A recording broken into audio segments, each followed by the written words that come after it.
Today, we're diving deep into a topic that can truly transform your life. So let's talk about how you can have anything you want by hacking your mind. Yes, you heard it right. Hacking your mind for the life you desire. Now, to embark on this journey, we need to put on our philosopher hats. You see, our evolution as individuals starts with being philosophers, then initiates, and finally masters. It's a journey from knowledge to experience, from mind to body, and ultimately from thinking to doing and being. Let me transport you back to the 1940s, a time when a maverick researcher from Yale University embarked on a groundbreaking journey into the uncharted realms of electromagnetic fields around living organisms. This individual was a trailblazer, venturing into a field that, at the time, remained largely unexplored. Our researcher's journey commenced with the study of eggs, not just any eggs, but a variety ranging from chick eggs to bird eggs, salamander eggs, and more. Brace yourself for the mind-boggling revelation he unearthed.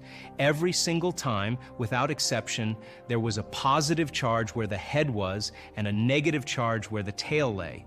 Picture this, a magnetic field sculpted in the precise shape of the egg. Now, you might be thinking, why stop at eggs? Our researcher had the same question. He extended his exploration to women exhibiting a predisposition for uterine cancer. The results were nothing short of astonishing. The electromagnetic patterns he observed in these women mirrored those found in the eggs.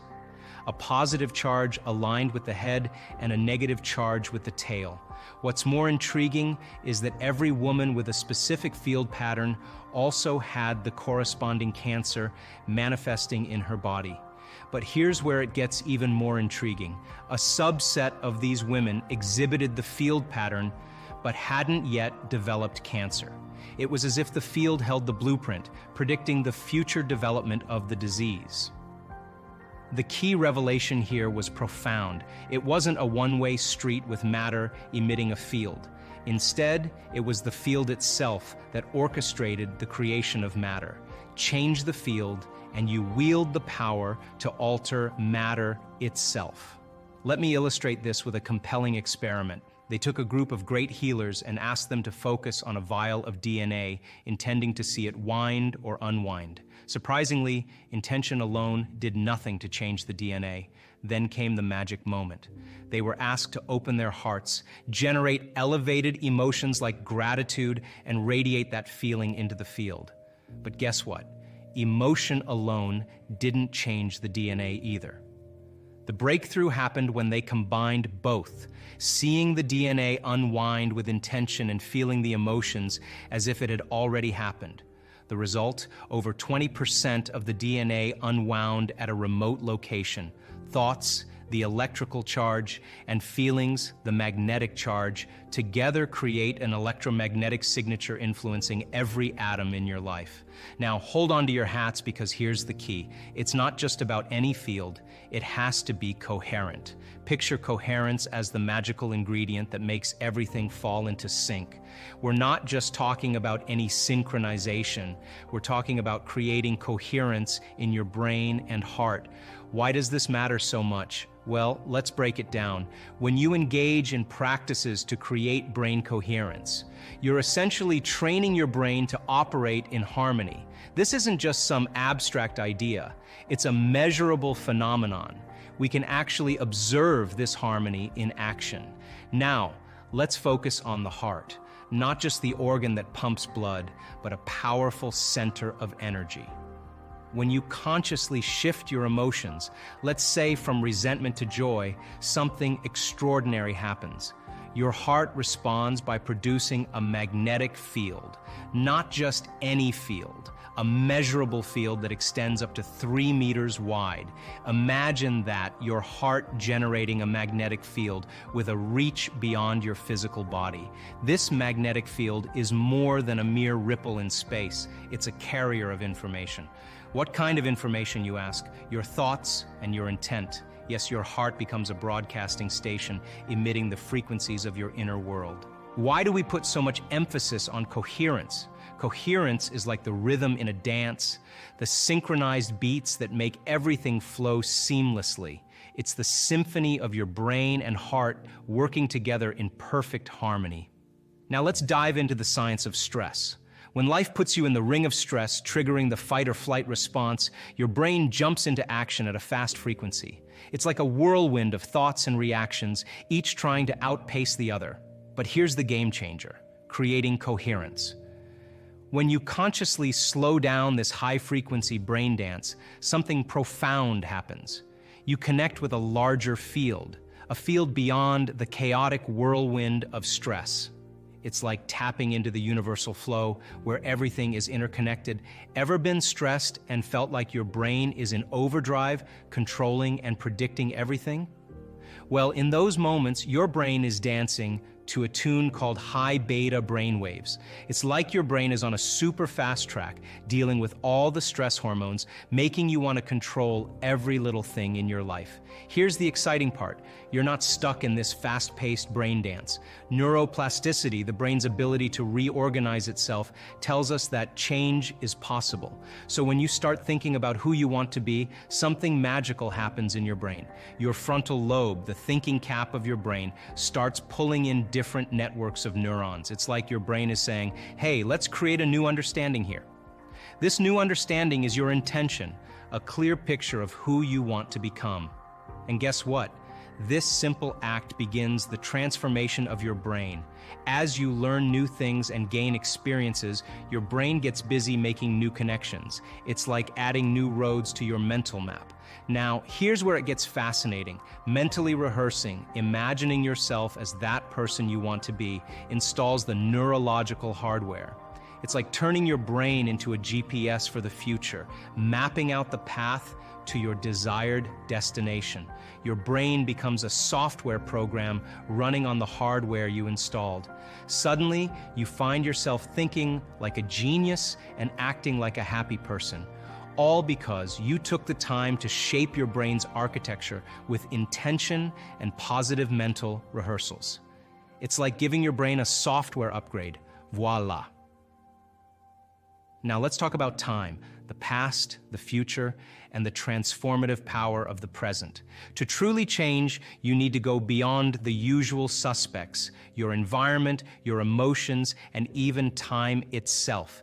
This journey takes you to the awe-inspiring realm of pure consciousness. Picture this: you're nobody, nothing, nowhere, and no time. In this state, you break free from labels, roles, and cultural identities. You become pure consciousness, connecting to something much larger than yourself. It's like tapping into the universal Wi-Fi of existence. Welcome to the generous present moment, a moment free from the shackles of the past and the constraints of the future. Here, you're not bound by the familiar or the predictable. You open the door to a realm where possibilities abound. In this generous present moment, you're not defined by your history or limited by your expectations. You're a conscious explorer with access to uncharted territories of potential.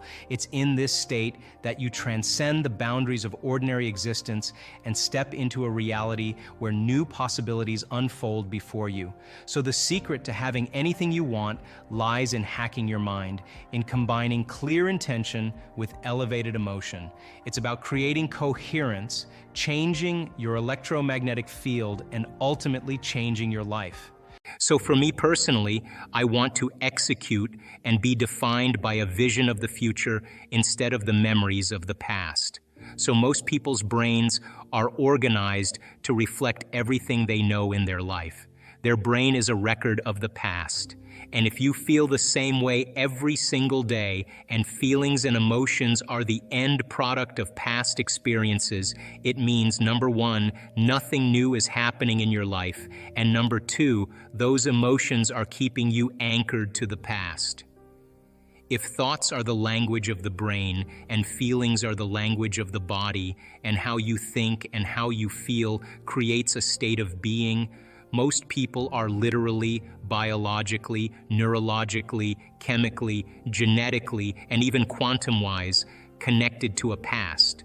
So then the fundamental question is, can you believe in a future that you can't see or experience with your senses yet, but you've thought about enough times in your mind that your brain has literally changed to look like the experience has already occurred? Now, the latest research in neuroscience and neuroplasticity tells us we can change our brain to look like the event has already occurred. And can we begin to emotionally embrace a future reality that's a potential in the quantum field, and begin to emotionally embrace it to such a degree that we fall in love with that future reality, that our body, as our unconscious mind, begins to believe it's living in that future reality in the present moment, and we're signaling new genes and new ways to change our body to look like the experience has already occurred in preparation for the event. When you truly do this properly, you're not waiting for your success to feel empowered. You're not waiting for your wealth to feel abundant. You're not waiting for your new relationship to feel love. You're not waiting for the mystical moment to feel awe. So if you're talking about manifesting your dreams, well, it only requires two things. It requires a clear intention. An intention is a vision, a possibility. The moment you say, what would it be like to be healthy? What would it be like to be wealthy? What would it be like to have a new home? What would it be like to have a great job? And you get this idea in your mind, that's intention. Then you write down the details. Okay, I want to travel around the world. I want to have great benefits, great insurance. I want to work with really cool people. I want to have a chance to be creative. And you list all of those individual elements to fortify your dream. The more you get clear on those details, the more your brain begins to work in new ways. Anytime you make your brain work differently, you're changing your mind. Now, the moment you get inspired and you begin to feel what it would be like to live in that future, your body is getting a chemical sampling, an emotional sampling. It's getting a taste of the future. So the first thing you have to do is you have to become conscious of your unconscious thoughts. You have to notice your automatic habits and behaviors. You have to become aware of your emotions that keep you anchored to the past. And if you can become so conscious of the unconscious states of mind and body that they would never slip by your conscious awareness again, you're becoming familiar with the old self so you don't return. Then if you begin to think about new ways of being defined by a vision, plan your behaviors, review them in your mind. Now, if you keep doing that over and over again, nerve cells that fire together, wire together, you begin to become familiar with a new state of mind. At the same time, if you can emotionally cultivate your inspiration, your joy, your enthusiasm, the head of the experience, by repeating that over and over again, cultivating that state, it's going to begin to become familiar to you. So then the process of change then requires unlearning and relearning, breaking the habit of the old self, reinventing a new self, pruning synaptic connections, as we say in neuroscience, and sprouting new connections. It doesn't matter how young you are, how old you are, in shape, out of shape. Not even if you've ever meditated before. It doesn't even matter. That's when it gets kind of cool, because this is when you start believing in yourself. And when you believe in yourself, you believe in possibilities, right? When you believe in possibilities, you gotta believe in yourself.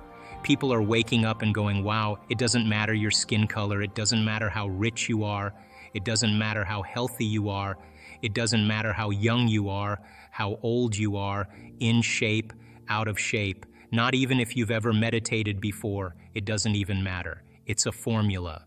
And you don't need 40 years of dedication to meditation to get it. You just got to understand the formula. You're going to figure it out sooner or later, and it's going to get easier and it's going to get fun. You know, my rock bottom was sitting there, and it was like a meta perspective of myself, you know? And I could see myself sitting on the edge of the bed, holding these bottles of pills to knock myself out so I can sleep. And that's when I decided to get well in that moment after I'd gotten all those no's. You'll never forget that moment. That is the moment that defined you. Paying attention is being present, and it's a skill just like anything else. The more you practice it, the better you get at it. And you know when someone's present with you in your life because they're paying attention to you. And you know when they're not present with you because they're not paying attention to you. So where you place your attention is where you place your energy. So if you have all of your attention in the present moment, you're conserving a lot of energy to create with. If I'm talking to you and you're thinking about where you're going to go for lunch and who you're going to go with and how you're going to get there, and I'm talking to you, you left the present moment and your attention went to some future, and your energy will go down and you won't be able to comprehend what I said. If you start thinking about what you should have said at the staff meeting 3 days ago, and I'm talking to you and your mind is back in the past, you're siphoning energy out of the present moment into the past. People are constantly siphoning their energy into a familiar past or a predictable future because that's where their attention is. And the stronger the emotions that we feel to certain problems and conditions in our life, the more we pay attention to them. So we give our power away to our ex. We give our power away to that big problem. And that's creative energy that we should be able to use to create a new future. Now the person's back in the past. But if they become aware that they're siphoning energy out of the present moment into the past and they settle the body back down into the present moment, that's a victory. And those victories add up. And you're telling the body in that moment that it's no longer the mind, that you're the mind. And that's a victory. You become aware that your body wants to get up and move, and you're in the meditation. And you tell your body, You bring it back to the present moment, you settle it back down, you are training the animal. That's a victory. Now you're executing a will that's greater than the program, because most people lose their free will to a program. Now you're telling the body, I'll tell you when we get up, not when you want to get up. You're not the mind, I'm the mind. And that's a victory. If you keep doing this and you stay with it, sooner or later the body's going to surrender to a new mind. And when that happens, there's a liberation of energy. The body is freed from those habituations and those emotions. The body's going from particle to wave, from matter to energy. And all of a sudden, you're dialing down the anger. You're dialing down the vigilance. And the body now is being conditioned to a new mind. That is the present moment. And when you're in that present moment, something really amazing happens. You forget about you. You're basically just an awareness. You're in the unknown. And that is the perfect place to create from. So it turns out that when people do this properly, they heal themselves of anxiety. Why? Because they're no longer obsessing about some future. When they find the present moment, they heal from their depression because they're not hopeless and powerless in their past. The body's conditioned now. People put stones over their energy centers thinking that's going to heal them. I'm sorry, but I think you put your attention there. I'd do a better job. But it's the placebo, but are those energy centers, the first 3 energy centers, bad? No, they're not bad at all. Those 3 centers are centers of survival, and if you're going to cause a species to exist into perpetuity, you make procreation really pleasurable so that you do it. If second center has a lot to do with consumption and safety, then it makes sense that when you feel safe and you have food and shelter, it's in balance. But it also means that consumption of food, can be really pleasurable as well. And when you take on challenges in your life and you really succeed in them, it takes energy to even get up and get out of bed. You use your 3rd center. But all of these 3 centers are consumers of energy, drawing from the vital field. It's an expenditure of the life force in the body. And these centers can easily be in balance because most organisms in nature, if you study species in nature, they have a respect for mating, the timing of mating. They have a way that they don't overconsume. They're in balance. They're not swinging from don't eat anything to then overeat. Don't abstain from sex and then, it's not the polarity of that. It's the polarity swings, and then as we get up to the center, it swings less. And this 3rd center is really the ceiling of the ego. That's power. And Tolkien's books about, Lord of the Rings, the ring was power. And throwing the ring meant giving up power for something greater. And it's love. That's the greater frequency. So each one of them have their own frequency. And all frequency carries information. Frequency energy has an intent. And when energy moves into any one of these centers, systems begin to change. When the first center switches on because there's energy in there, that center, the energy that activates the brain in that center, produces a mind in that center. Are you with me still? Because consciousness or energy moving through neurological tissue is mind. When neurological tissue gets activated, all of a sudden there's a mind there. So when the first center gets activated, it has a mind of its own, yes or no. And if the second center is activated, or the third center, or the fourth, when you're coming from different centers, there's a different consciousness or a different intent. And when energy makes it to the fourth center, though, now it's no longer the consumption, but there's the expansion of energy. This is the bridge that starts us to connect to our divinity. And connecting to that, putting your attention on it, not only creates heart coherence, but it produces a host of biological chemicals that are released. 1,400 different chemicals that begin to restore and repair the body. When you feel gratitude, when you feel love, when you feel freedom, this is a different frequency. When you care for another, this is where selflessness starts. This is all selfish. Now, can you activate this center? And when you activate the center, can you make love to somebody? Hello? Is that a yes? So now you're doing it in a giving way. The consciousness is different than just when it's from the first center. You understand? So then when you have two coming together as one, and there's true love, and it's done in that vein, in that way, that manner, then there's a beautiful exchange of energy, and there's a growth, or there's a summation of energy. It's not the opposite. So as energy, an enormous amount of energy sits in the first center. When energy can move into the second center, as I said, because you feel safe, and when you feel safe in your environment, your body's more in balance, and you can consume and metabolize and digest and secrete and eliminate. All those biological functions take place in the second center. When you become compromised in your environment, and there's a threat or there's danger, and the environment becomes unsafe, then all of a sudden the autonomic nervous system says, move all the energy you can, because this is how you're going to take care of the body. And of course, now you're a body, local in space and time. So many people have most of their energy by thinking and feeling in the first three centers, as we said. We currently see the world as a physical, mechanical machine. Everything is chemistry and atoms and stuff like that. And it turns out the new understanding really, which is quantum physics, says the focus shouldn't be on the material things. The focus is on the invisible energy things, which include thought and belief, because it turns out it's the invisible energy that controls the physical world.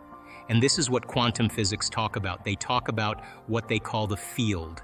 And I say, what's the field? Well, they say invisible moving energy that influences the physical world. I go, well, that definition is the same definition for spirit, invisible moving forces that influence the physical world. So it's interesting that today's modern science is reconnecting us with the ancient history of spirituality, which really says that we are energy beings inhabiting a physical body. Well, if we understand that, we start honoring the energy part, the invisible stuff that we've let go out of the equation. Because all we look at is, give me the physical material, give me money, cash, give me things. And it turns out that the energy is more powerful, the invisible stuff is more powerful than the physical stuff. So turning our beliefs around and recognizing our thoughts are powerful elements. Then all of a sudden it says, let's start exercising our thoughts rather than exercising our wallet, let's say, in controlling the world. And this gives an opportunity for all of us, every one of us, because we all have thoughts and we all have this energy. And it's since thoughts create the science. And this is quantum physics.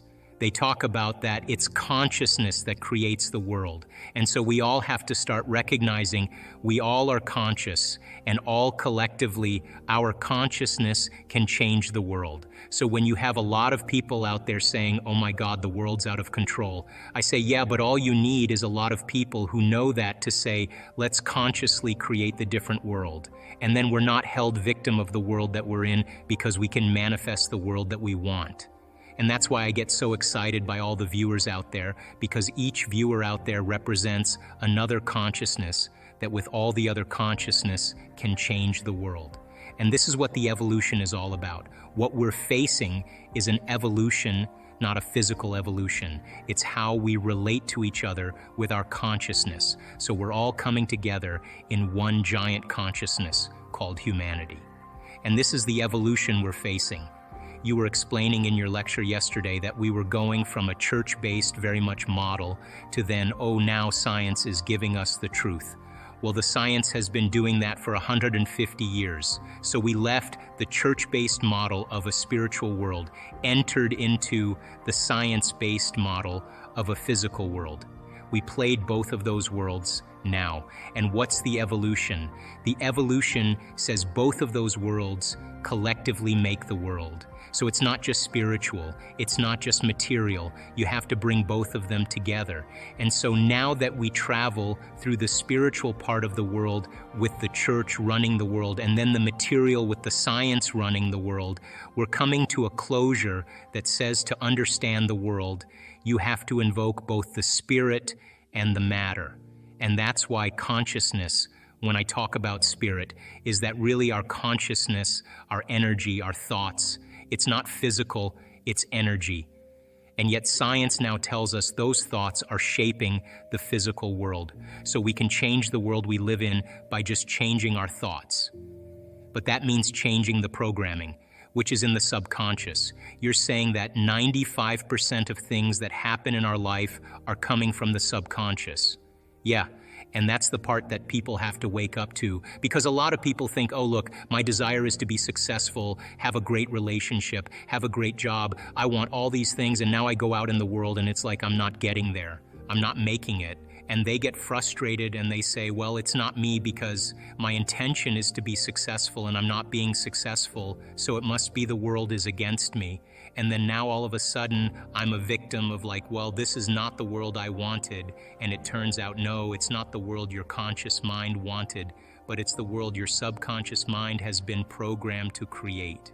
The elevated emotion is the carrier of the thought. So all energy, all frequency carries information. The faster the frequency, the higher the energy, the more elevated the emotion, combined with a clearer intention, is like a laser because you're creating a more coherent signature. And we know, because we've measured this, that when people have a coherent brain and a coherent heart, something amazing is going to happen in their life. It's not just feeling the gratitude, because we know that just having an elevated emotion doesn't affect matter. We know that just the clear intention of seeing something change doesn't affect matter. They've done experiments on this. You have to combine then the clear intention with the elevated emotion.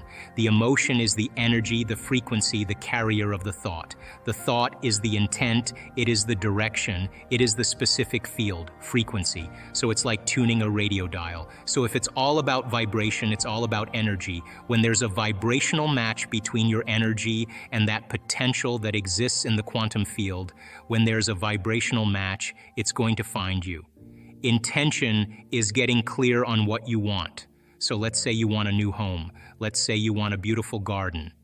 Well, then start ripping out magazine pictures of gardens that you love. Start drawing pictures, start seeing, and start writing down the things that you want. Throw it up somewhere, and then add another dream, and add another dream, and keep your mind. If you keep your conscious mind on that, your subconscious mind will take you there. Now, I'm not an impatient person, because I know that impatience means I believe that something's not going to happen. But we're here to experience life. We're here to enjoy the magnificence of our creations, and our senses then become the artist that writes the story in our biology. So then when you start to see that home and that vision, you start making the choices for it, and you step into the unknown, and you become the creator, and you do something that's never been done before. And it brings you joy, and it brings you excitement, and it has meaning behind it. Then your body is always following your mind, so of course it's going to take time. But it's no different than a garden that you tend in your life. You're always going to be pulling weeds out, and always going to be pruning branches, and you're always going to be fertilizing and pulling rocks out.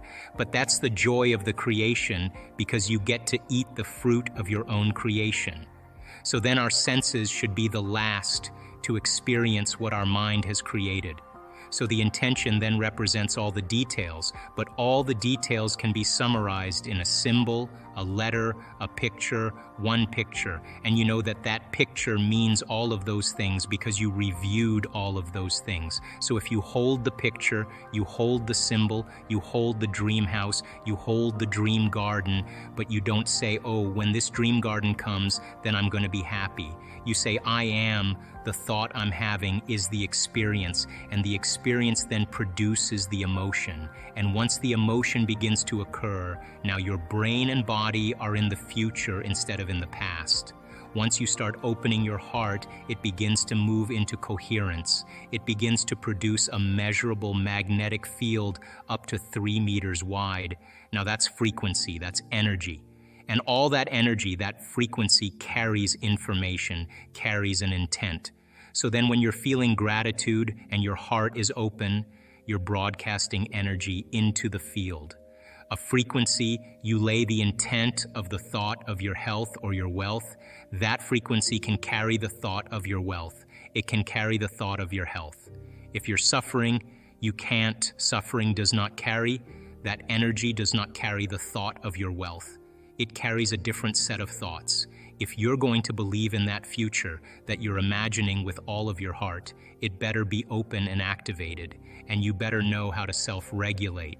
And you have to know the moment you disconnect from the energy of your future because of some circumstance in your life and you lose that feeling. If you're practicing it on a daily basis with your eyes closed, then the next level is to be able to open your eyes and do it right in the moment and be able to self-regulate and change the frustration from some experience in your life back to the energy of your future. Now that requires great awareness and great effort, but if you have a community of people that are practicing this on a daily basis and they're connected to their future because that's where their mind is, they begin to want the future more than the emotions of the past. Take out a piece of paper, write down everything you want in that person, and then become it.